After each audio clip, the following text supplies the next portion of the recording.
Typhlotechnology, the eyes of blind people. Technological development has been key to social inclusion. However, awareness is still lacking to guarantee universal access. A photo of a blind person busy cooking is displayed. Antonio Sanjurio, 75 years old, has taken 3 buses to get from his home in Boadilla del Monte, Madrid, to the territorial delegation of once in the center of the capital. He has had less than 10% vision in his left eye for 3 years, with his right eye long since gone. With practice and a mobile app that tells him bus times by voice, he has mastered this route. Today, he has another class with Elena Almazan, his instructor in Typhlotechnology, who is teaching him how to get even more out of his mobile phone through the screen reader that smart devices already have built in as standard. Both take a seat in one of the classrooms on the 5th floor of the once building, the place where those who have lost vision below 10% join the organization free of charge and learn to adapt to their new life. According to One's data, some 3,000 people annually, mainly over 60 years old. First, they are given a psychological service fundamental to accepting their disability. Then they are instructed in fundamental aspects, such as mobility around the city or the use of Typhlotechnology, from the Greek typhlo, which means blind or adapted technology. If it is already difficult for anyone to live without technology, in the case of those who suffer from visual impairment, it is what makes the difference between being autonomous or constantly depending on others, explains Elena.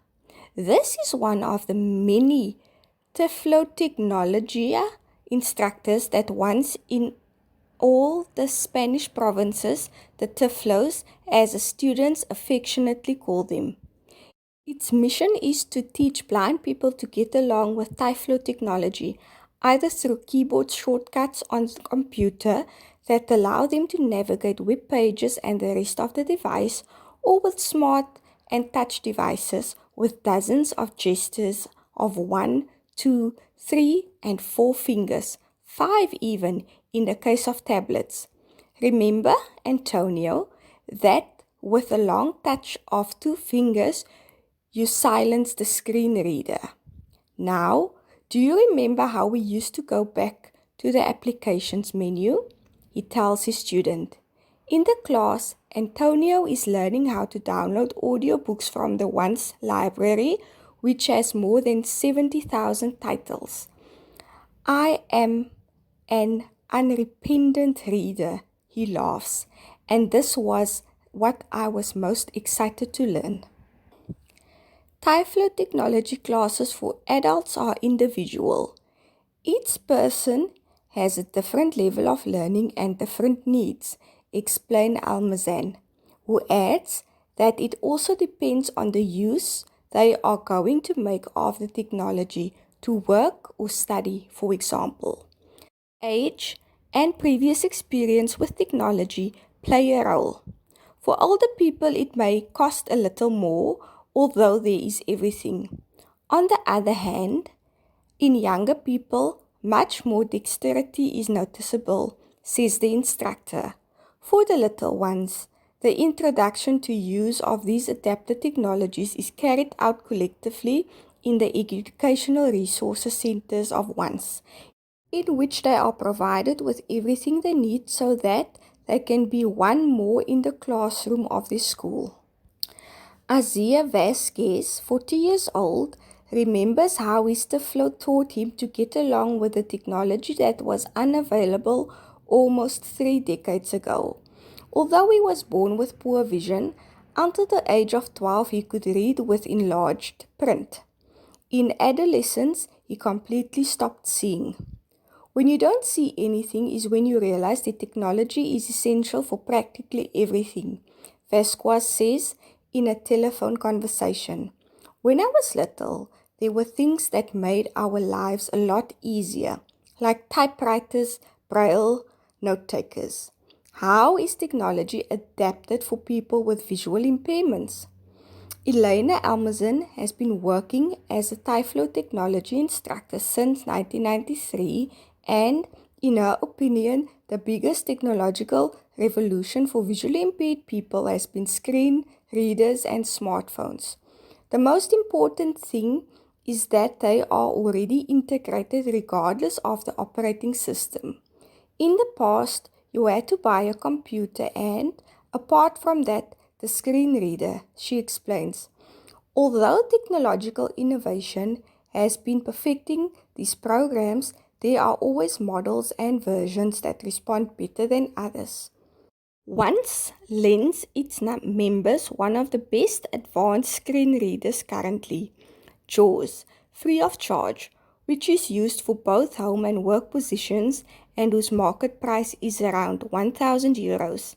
In the same way, when and once member begins to work in a company that uses a specific computer program that does not have a typho-technological option, the organization technical staff adapts it. In a digital world like today's, it is necessary to guarantee universal access to technology. The problem is that innovation does not always take into account people with visual disabilities, says Jose Maria Ortiz, head of the Department of Consulting and Innovation at the ONCE Center for Typhlotechnology and Innovation, a reference laboratory in Spain. And in the world, some technicians have collaborated with technological giants such as Microsoft, located in Vallecas. At the CTI, they work to resolve this situation and adapt the technology. Sometimes they are very simple solutions, but they represent a tremendous change for the autonomy of blind people, says Ortiz, who gives the example of ceramic hobs. How can a blind person cook if the buttons are tactile? It's quite complicated. The CTI has created a template in relief from 3D printing and adapted to different models of glass ceramic that allows the buttons to be located by touch. An induction hob prepared with the template, tablets and Bluetooth for cooking. Kijk para. Universal access to the internet, a pending subject. The ONCE Innovation Center also collaborates with companies to develop other Typhlotechnology solutions and evaluates this accessibility of websites and mobile applications at the request of its members. Among them, there are usually some of the most popular and useful ones, such as Amazon, explains Ortiz. The CTI sends the results of its evaluation to the company so that they can improve the accessibility if necessary. In the case of web pages, Asia Vanquez already knows which ones he can easily access and navigate, and which ones he can't. There are some that I don't even try because they've already told me that it's a headache or it's directly impossible, and I prefer to save myself the effort and the anger, he says. Since 1999, World Wide Web Consortium, a committee that implements uniform technologies in the use and development of the Internet, has published recommendations to make web pages accessible to all people, including those with some type of visual or hearing disability. These web accessibility guidelines have been modified with the development of the Internet and included in international and national legislation, as explained by Sergio Lujan, Professor of Computer Languages and Systems at the University of Alicante. In Spain, the legislation dates back to the beginning of the 21st century and obliges public administration to guarantee a minimum level of web accessibility, and subsequent revisions have also included private basic supply entities. These web pages must guarantee the second level of the guidelines, one of the three that exist according to different criteria, explains Lujan. For example, that every image has a textual alternative so that the screen reader can describe it to a visually impaired person. In the same way, the videos that the website contains must always show subtitles for deaf people.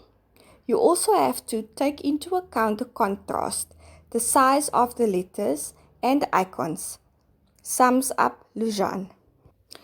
Two ways to read text for people with a small percentage of vision.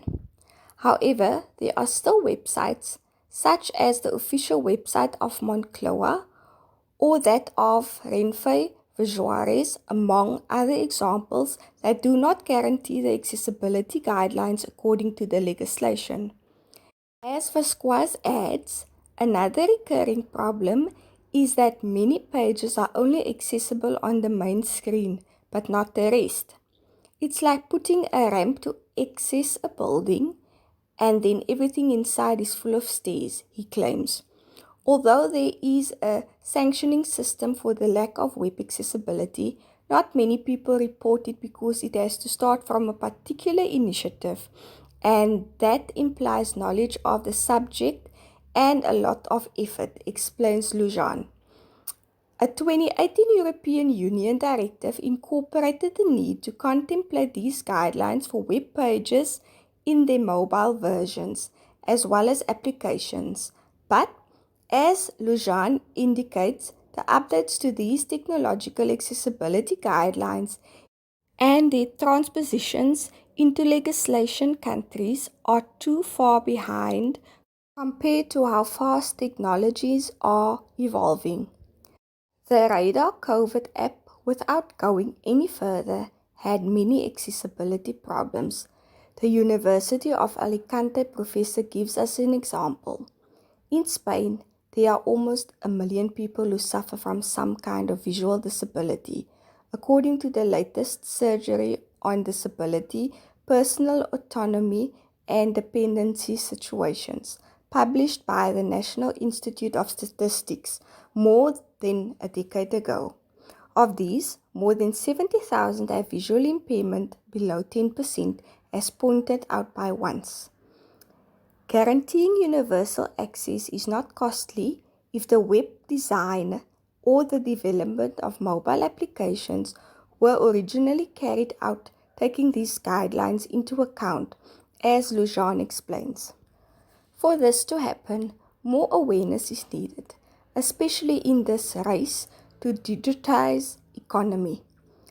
In the political arena, they keep repeating that digitization should not leave anyone behind. But you can follow Typhlotechnology on Facebook and Twitter. Source Al Baris.